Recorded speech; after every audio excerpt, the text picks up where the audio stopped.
Ispanlarning g'alabasiga to'sqinlik qilgan buvijon haqida eshitdingizmi?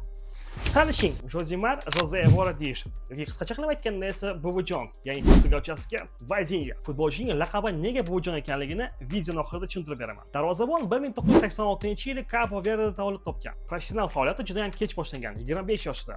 Ungacha esa faqat havaskorlar darajasida harakat qilgan. Transfermarkt portali uni narxini 50 ming yevroga baholamoqda. Eng qimmat narxi esa 2018-yilda bo'lgan, o'sha paytda uning narxi 600 ming yevro bo'lgan ekan. Hozirgi kunda esa Portugaliyaning ikkinchi ligasi, ya'ni Segundasidagi Chaves jamoasida faoliyat yuritmoqda. Uning faoliyatidagi eng katta jamoa bu Kiperning AEK Limassol klubi bo'lgan. Kechagi Ispaniyaga qarshi o'yindan keyin u ko'z yoshlarini yashira olmadi va intervyuda barchasini tushuntirib berdi. Gap shundaki, darvozabon yoshligida juda ham ko'p vaqtni buvisi va dodasi bilan o'tkazgan ekan.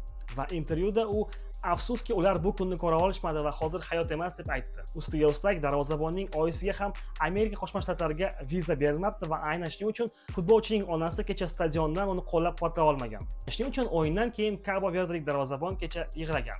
Buvijon laqabi ham aynan shundan paydo bo'lgan, chunki u yoshligida nimadir sodir bo'lsa, darhol bo'lib buvisiga aytib bergan. 40 yoshda mashhurlikka erishgan darvozabonning taqdiri qanday bo'ladi deb o'ylaysiz? Fikrlaringizni izohlarda yozib qoldiring.